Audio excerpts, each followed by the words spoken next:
Peggy 18.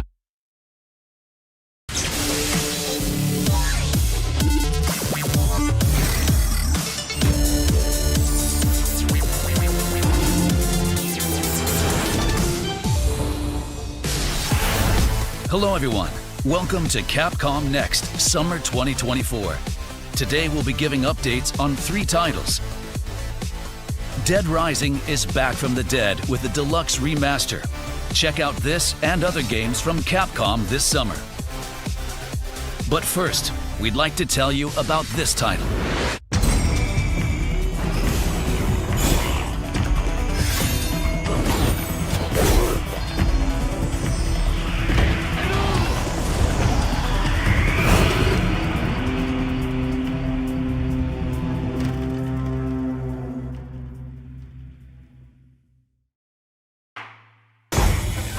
Kunitsu-Gami, Path of the Goddess will launch on July 19th, 2024.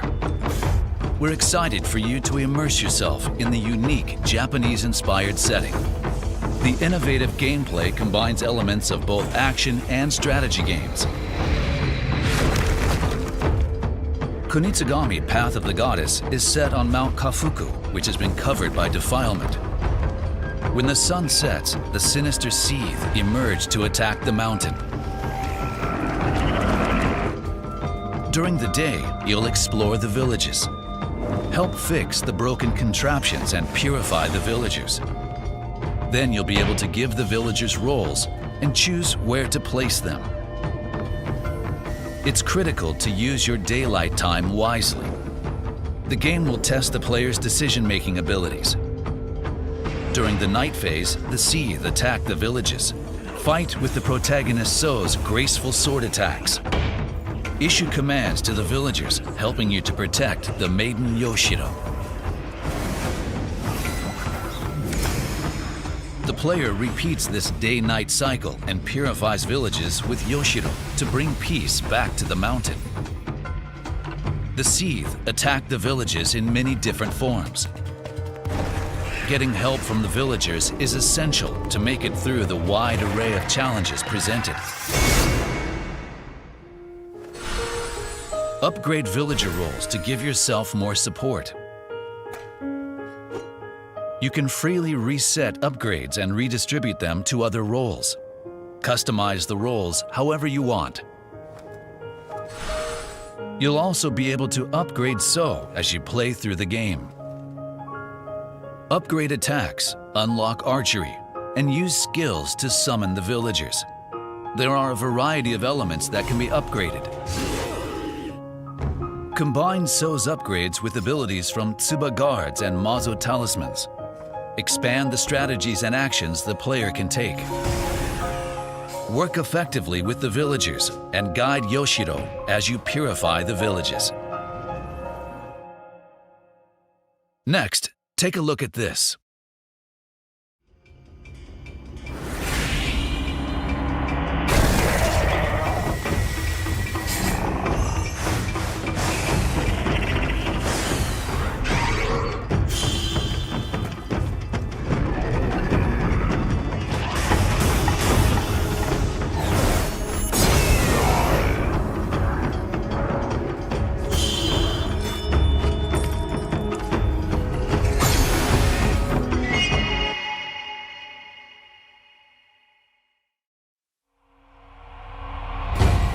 The demo version will be available from today. You can play part of the main story in a demo version, and there's no limit on playtime or the number of times you can play. We're excited for you to experience this unique combination of action and strategy. We also have a new announcement.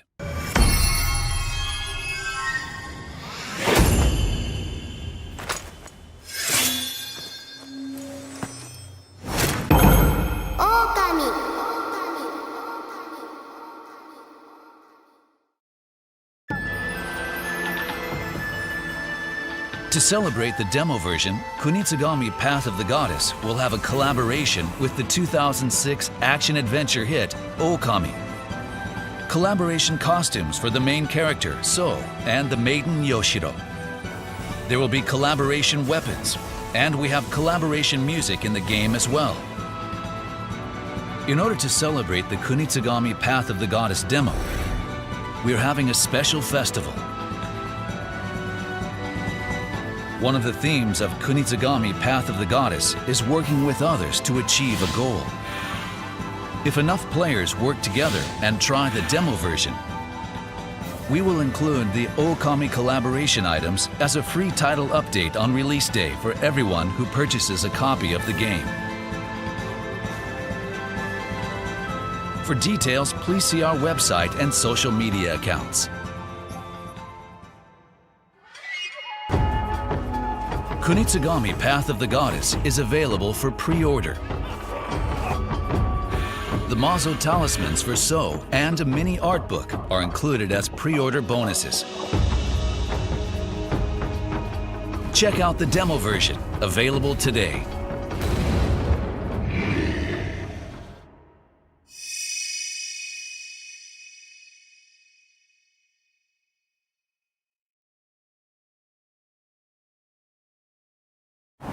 Next up, a new look for some fan favorites.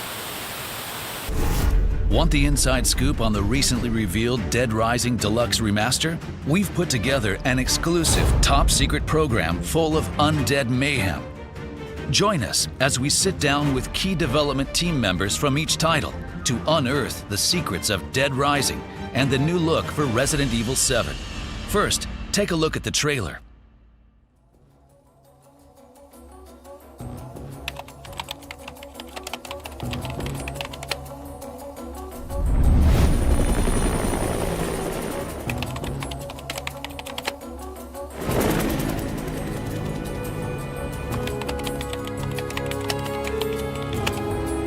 Say, buddy, you mentioned something about research for a story. Frank West. Remember that name, because the whole world's gonna know it in 3 days. Woo-hoo!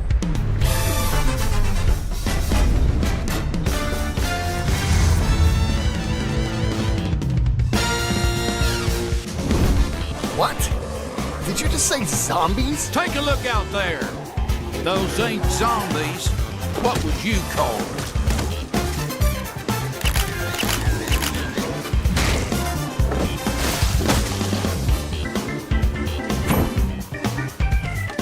Quick! Move! Get over here!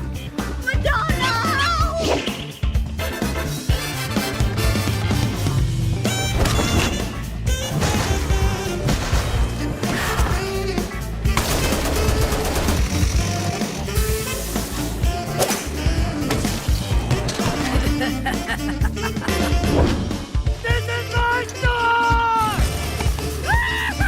A customer!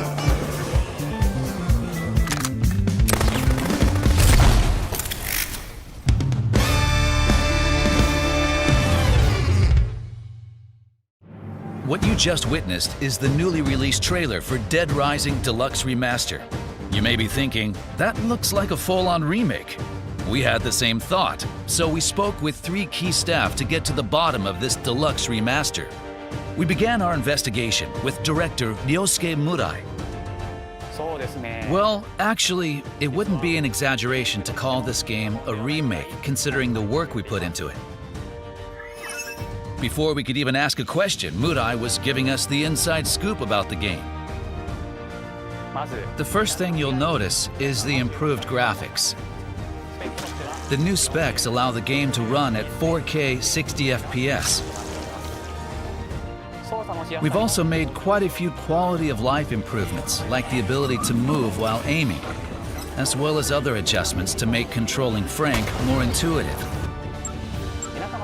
Thanks to popular demand, we've added an autosave feature and fine-tuned the user interface. The game will be fully voiced in 9 languages, with text in 14, giving more players around the world a chance to enjoy characters' dialogue. We've also made some improvements to NPC behavior that we hope will make surviving the zombie apocalypse with all the colorful characters that much more enjoyable. That sounds like a complete overhaul. It makes me wonder if the game's main concept is still intact. If you've played the original, rest assured that its core remains unchanged in this deluxe remaster. We did our best to respect the direction of the original game. We kept the fundamental gameplay the same while improving upon the user experience. With this, we believe that both veterans and newcomers alike will be able to enjoy a fresh experience. Our goal was to ensure that today's players would experience the same shock players felt when the original game was released. We believe we accomplished this goal with Dead Rising Deluxe Remaster. We hope that everyone will give it a try. Unable to get any definitive answers out of director Murai, we gave art director Satoshi Takamatsu the third degree. It turns out he had ambitions of his own for this project. Because the original came out 18 years ago, there were many limitations during development. Thanks to nearly 2 decades of technological advancements, we were able to accomplish a lot that couldn't be done back then. For example, Resident Evil, Capcom's other zombie franchise, focused on quality over quantity. Dead Rising took a different approach. The goal was to pack as many zombies as possible into that huge shopping mall. This meant each individual zombie wasn't as polished as we would have liked. However, this time around, we were able to focus on quality as well.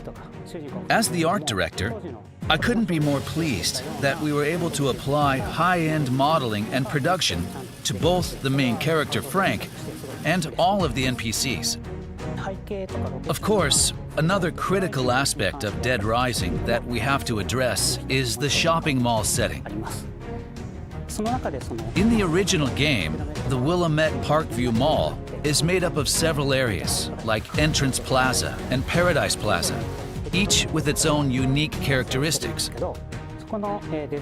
We've taken these designs and evolved them even further by adding real-time lighting and shadow effects, so that each location takes on a different appearance, depending on the time of day. That's how much detail we've put into this project.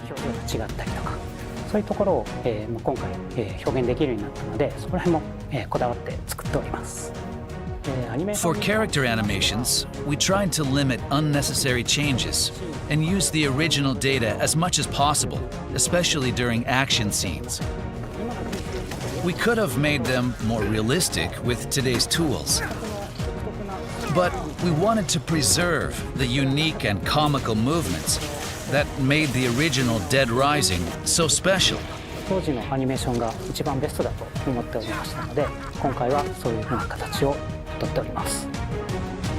Takamatsu was finally giving us the info we were looking for. However, we couldn't stop there.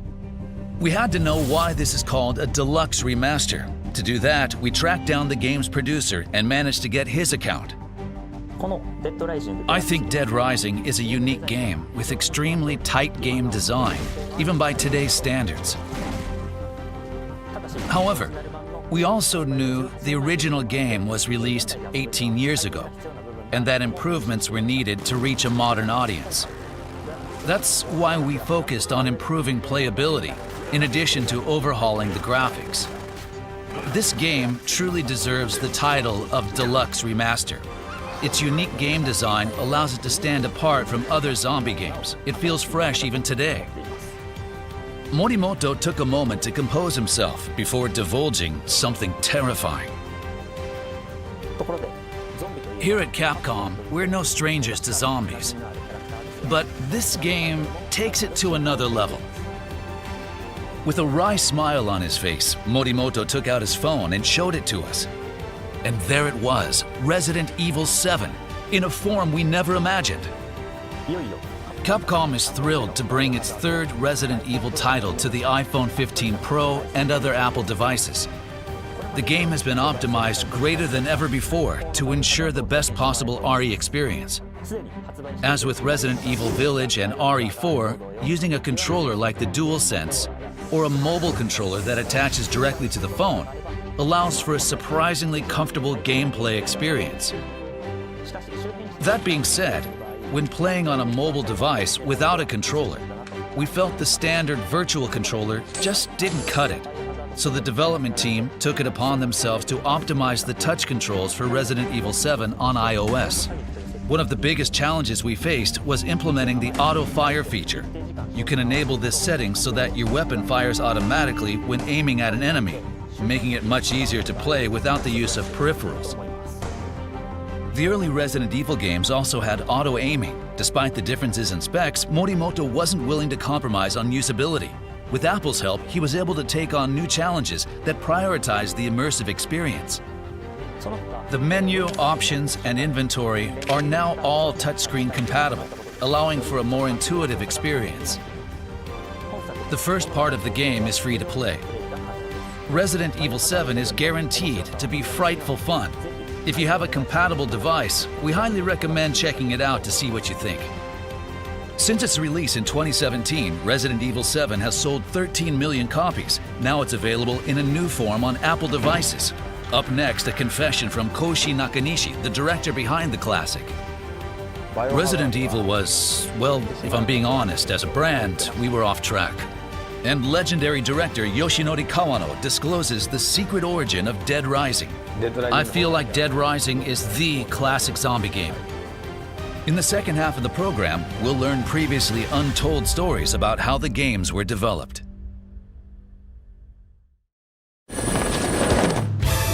Dead Rising Deluxe Remaster. Dead Rising Deluxe Remaster will have an emergency digital launch for PlayStation 5, Xbox Series X, Xbox Series S, and Steam on September 19th. The Dead Rising Deluxe Remaster Digital Deluxe Edition will include additional costumes and mall background music, and will be available with the regular version on September 19th. Dead Rising fans shouldn't miss the Dead Rising Original Pack, included as a pre-order bonus. Pre-orders are available starting today.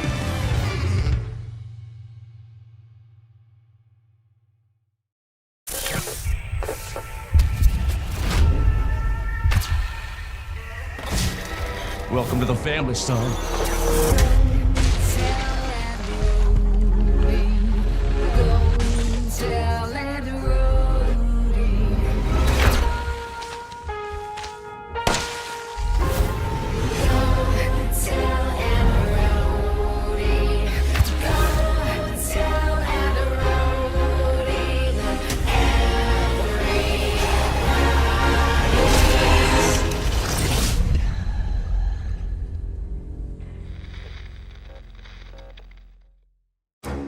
How did Capcom's two major zombie games, Dead Rising and Resident Evil 7, come to be made in the first place? We interviewed the directors of both titles to learn more about the games. First, we have Koshi Nakanishi, the distinguished director of Resident Evil 7. Follow along as he shares previously undisclosed information about the game's origin. When we first started development, Resident Evil was, well, if I'm being honest, as a brand, we were off track. The action element had been expanded, and fans reacted much more negatively than expected. In the end, an RE game has to be scary. So we took another look at it. And the general consensus from fans of the series was that a Resident Evil game is one that should scare the hell out of you. That was the starting point for Resident Evil 7. I played Resident Evil from the beginning, and those early games were terrifying. I was excited to try and make Resident Evil 7 into a game that would live up to the RE name. The fear-inducing Resident Evil that Nakanishi was after had a major impact upon its release.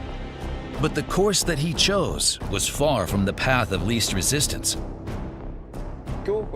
In order to make a fear-focused Resident Evil, many elements of the game had to be re-evaluated from scratch. Like the setting, characters, the game system. Anything that didn't induce fear had to change, and sometimes we threw the whole thing out. And in order to make it scarier, we decided to go with a first-person point of view.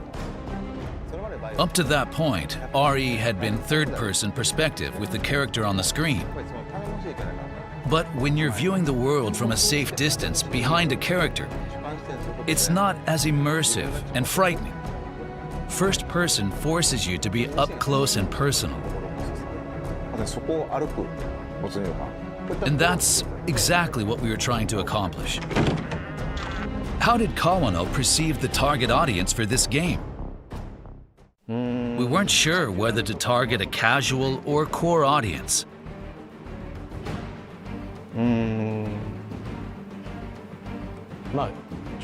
However, we trusted management's concepts and made what we thought would be fun. Kawano had a range of experience directing Mega Man Legends and Breath of Fire, and he was confident in this new genre. We wanted to put the main character somewhere that was overrun with zombies. Most games might ordinarily make their main character a cop or a soldier, a badass, decked out in gear, ready for the situation. But we thought going in that direction would dilute the madness and unpredictability of the zombie outbreak.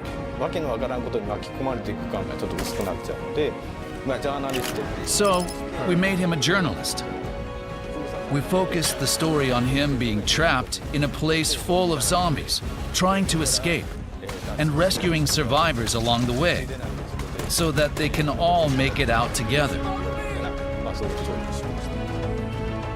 Kawano faced challenges during development. It's clear, though, that he still has the same passion for the game. In terms of the narrative, there's a zombie outbreak. We wanted the player to encounter people trying to escape and others who have become a bit unhinged, making them feel like they're trapped in the outbreak. On the development team, we all felt like it was a fun game, but others who saw the game were kind of taken aback. Some even asked whether it was okay to make a game that was so violent. For a second, we started to doubt ourselves. Such an innovative project was bound to grapple with internal friction. But Kawano had a trump card to play: fan expectations. We previewed it at a game show and got mobbed. Players loved that you could use a parasol to kill zombies or put buckets on their heads. That's when I knew we'd done it.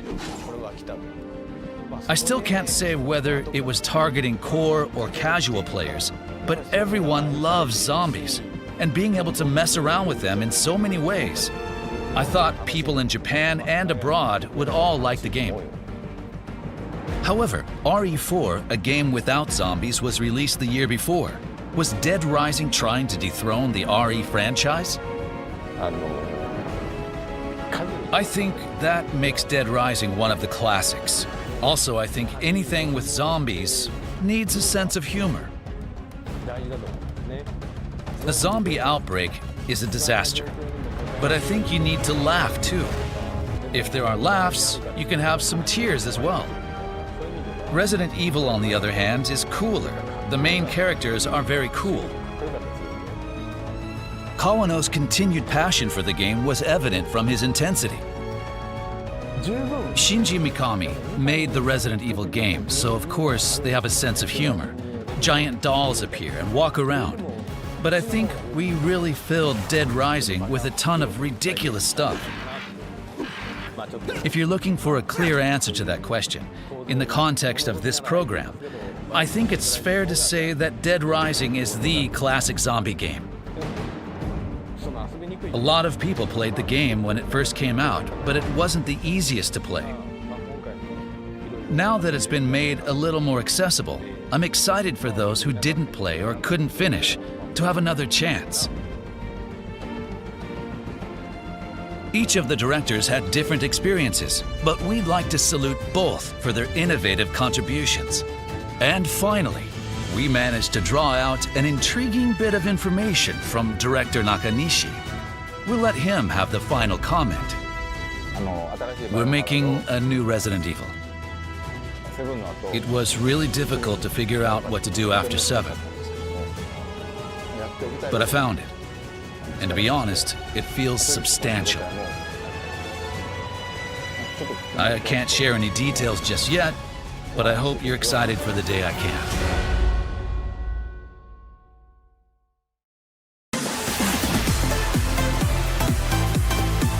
Here's a quick roundup of the games we introduced today that will be launching soon. Kunitsu-Gami, Path of the Goddess launches on July 19, 2024. Try out the demo today. Next, we have Resident Evil 7 Biohazard, which will be available for iPhone, iPad, and Mac. You can play the opening section for free. And finally, 18 years after the original release, we have the original Zombie Paradise action game, Dead Rising Deluxe Remaster. This is more than your average remaster. This is a deluxe remaster, and we hope you're excited. Kunitsu-Gami, Path of the Goddess, and Dead Rising Deluxe Remaster are available for pre-order. That's all we have for you today. Thanks for watching.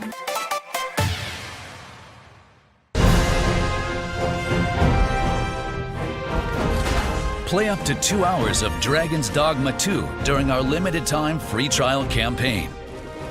Saved data from the trial can be transferred when purchasing the full version of the game.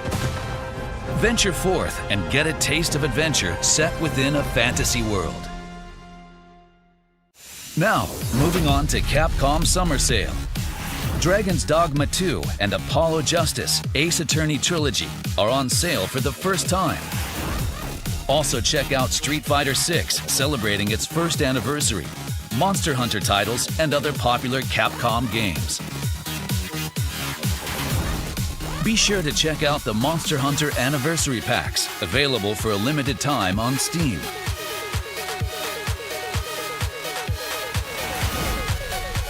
Here are the titles you can pre-order now.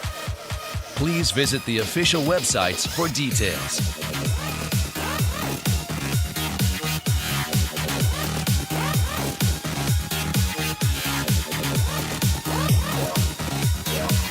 And finally, don't forget to wishlist Monster Hunter Wilds, the latest title in the Monster Hunter series.